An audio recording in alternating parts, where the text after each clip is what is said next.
How's it going, everybody? I am going to do a video on breakers. I have one, but I don't think anyone actually went and looked at that one because I didn't make the title very apparent. So we're doing another one. Today is Monday, the 9th of February. And yeah, we'll just go ahead and dive right into it, not waste time here. So a breaker block is a mitigation by default. So when you hear people say mitigation block, it is a failed breaker, but they're both mitigation by default, rule of thumb. So I'll explain what both of them are. They're both very easy, and I'll show you some trades that I've done. Actually, for the last 3 years, I've traded the only breakers, really. Where is the line tool? Oh, there it is. So a breaker is literally this. So let me draw up two. So you have a low, a high, a lower low, and a higher high. There's our bullish breaker here. I'll type it out. Low, high. Let me comment, make my grammar good. Lower, low, higher, higher. Oof, higher, lowered, higher, high.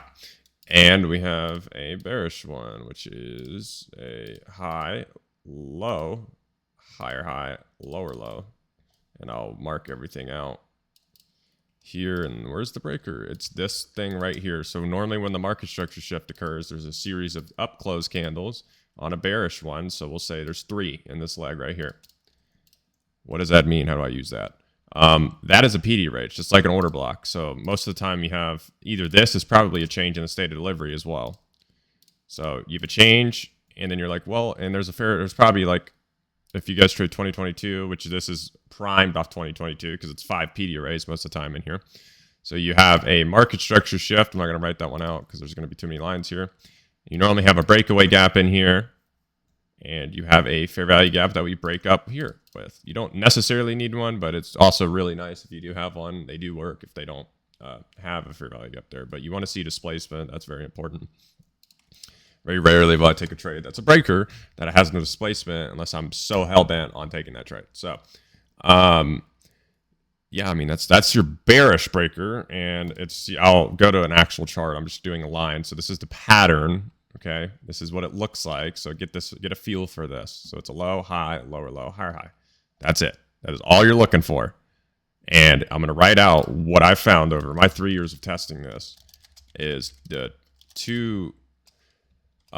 best breakers take 2 forms of liquidity. Ooh, let me see if I can spell liquidity right today. And we broke it. Nice. That is such a hard word for me to spell, and I don't want to hear a comment about how I can't spell.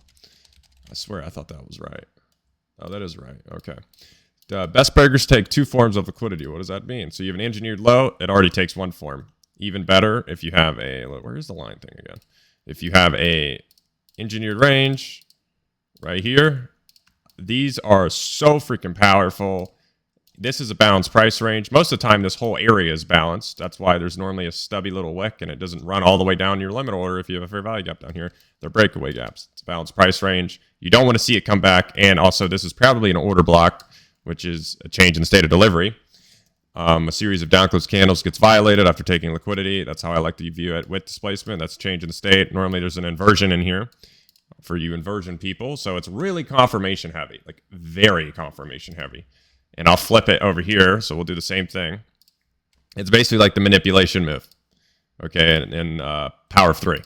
I'll show you an example from February the 9th today. I did not take it because I am not. This market right now it's too conflicting on both sides. So I'd rather just stay out and protect my equity. But here's the example here. And then we either run down. And sometimes we will either engineer another one and then we'll run down like I took a trade off of the other time. And that's even better. If it forms a swing high just below it, put your limit at the breaker, wait for it to go turtle sweep the high, and there's 2 entry models for you right there. Just straight up in your take, like it is beautiful when it does it correctly. Or it could be something like this. Here, let me see an example. So you have your higher time frame PD array, which is right here. If it's a little odd market, but 9:30 to 10 o'clock, you're hunting this, even after 10, but today I'm kind of just like, yeah, whatever. We have NFP on Wednesday. I'm not going to put that much precedent on a Monday before NFP, 2 days before. So, but there was a beautiful mechanical model of one of these. Absolutely gorgeous.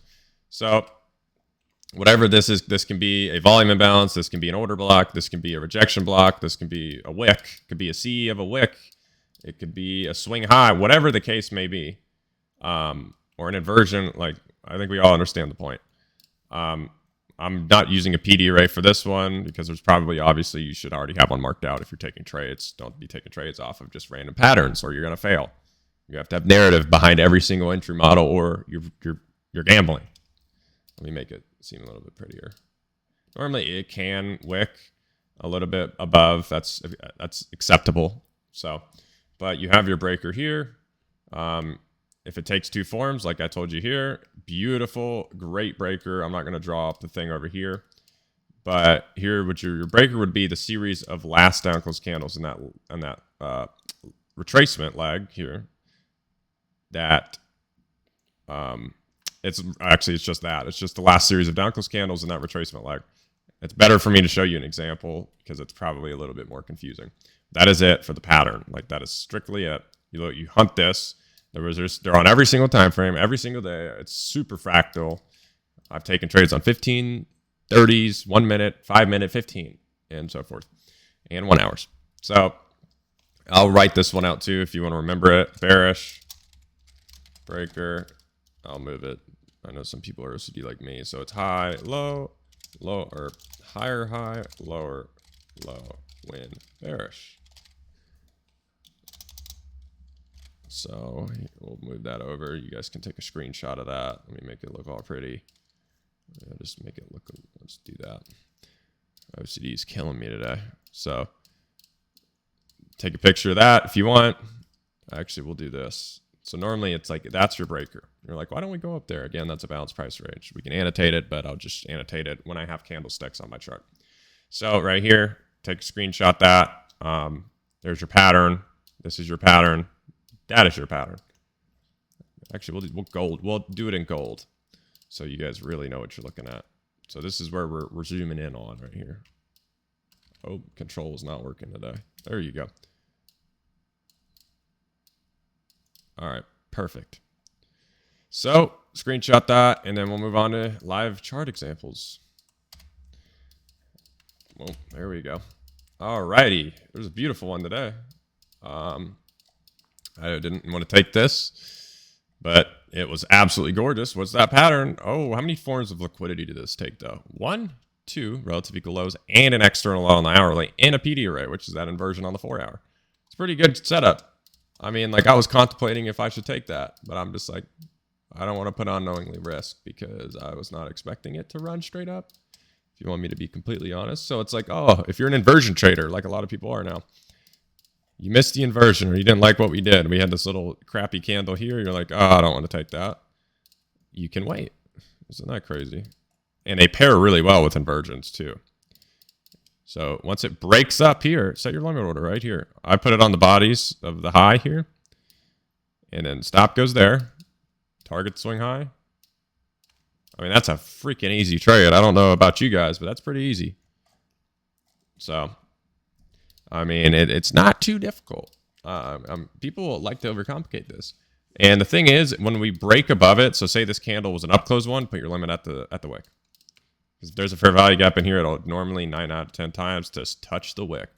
And there's a bearish one up here that I had a limit order on this morning that just did not come up here, which is really unfortunate. So when we break through this, I'm putting it on the wick low. And again, the pattern is high, low, high, high, lower, low. We smashed to that low, relative equal lows. Beautiful, absolutely beautiful. I mean, really, it's just gorgeous. I wasn't on the chart for this. I would have took it on the, and you can combine it with other factors like a fair value gap. That's totally okay. I mean, that's a beautiful trade, man. If pre-market wasn't, if I hate trading pre-market, but like, man, sometimes I will. Just looking at that, if it fits within my narrative. So yeah, I mean, that's pretty much it. This is really easy to kind of learn. I'm trying to figure out what questions I had when I was going through all this stuff, but I think I pretty much covered at least all of it. You can leave your questions in the comments or join the Discord. It's free. I don't want your money, so don't ask for a mentorship.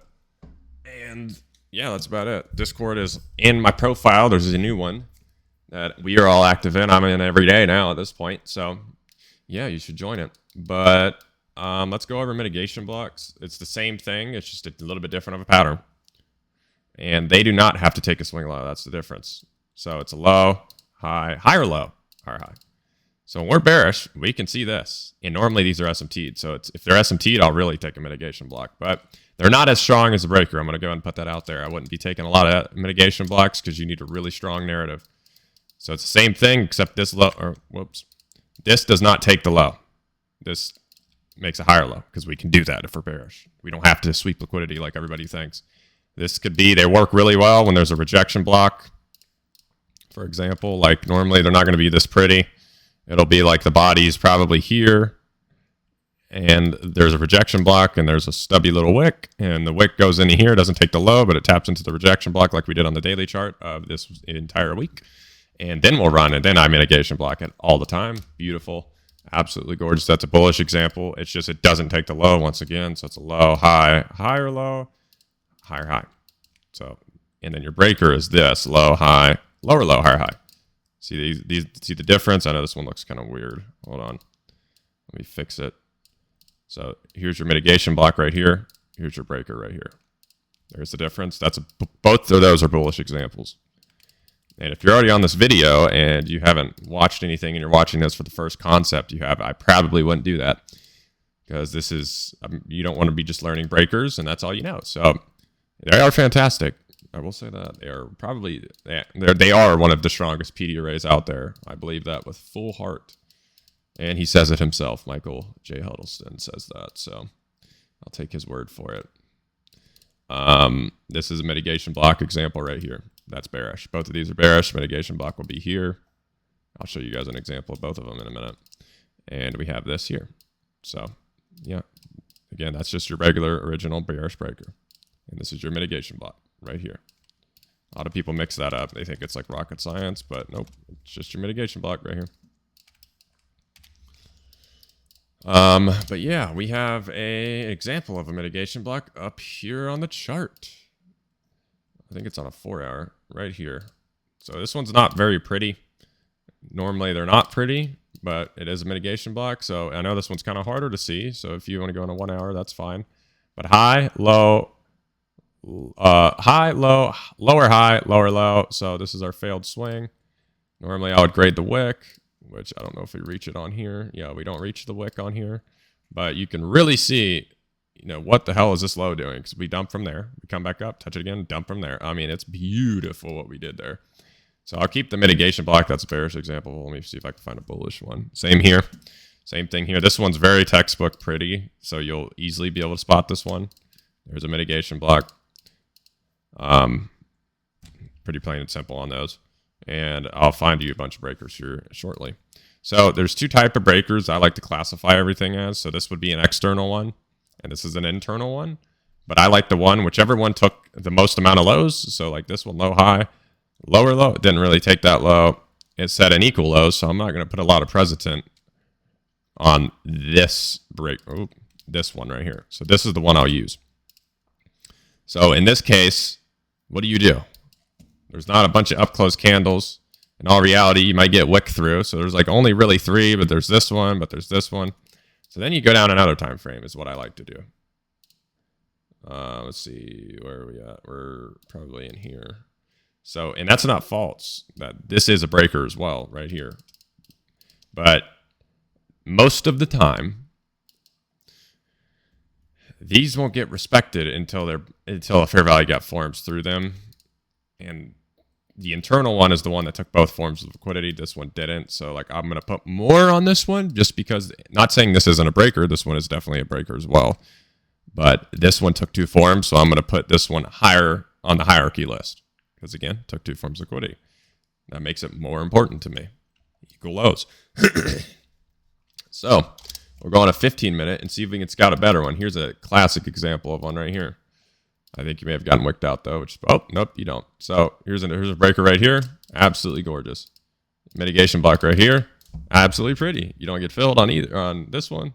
That's fine, whatever. But here's your breaker again. This is a bullish one. You get a beautiful response out of that. And then you have the same thing, but we end up actually probably coming down and tapping the same breaker. Yeah. So You don't have to know. Like, a lot of people were short in here anyway, so it is what it is. But hope that can kind of sum it up a little bit. I think I haven't done a bullish example of a mitigation. Oh, I have. Yeah, this one right here. We don't tap it, though, unfortunately. Let me see if I can find one that does get tapped. I wouldn't put too much craziness on a mitigation block. They're not as good. Like this one fails. Okay. Well, this one doesn't really displace through it. I would put more. This one just kind of didn't really do much there. Where is another one? There is, man, these are kind of hard to find. The bullish examples are really a pain in the ass. I guess you could use, yeah, this one would be the closest one I could find here. But this one obviously fails too. So that's why I don't really, unless it's on a 4-hour chart like this one up here, this is probably a big 4-hour mitigation block. Yep. So you drag that candle over, low, high, lower, low, and then we smash through, or lower, high. And then there's your breaker here. So, and your rejection block right there. So, yeah, I hope that helps a little bit. I know everyone's asking questions about mitigation blocks, so that kind of sums it up. They're not that difficult. I wouldn't put a lot of precedent on them to work because they're not my favorite at all. I feel like we're forming a breaker as we speak right now. We got a beautiful one right here. So this should be our, this will be a bullish breaker, or I'm sorry, a bearish breaker. There's an internal one up here. There's an external one down here, and there's equal lows down here. So take it as you will. But I hope that helps, guys, and I will talk to you later.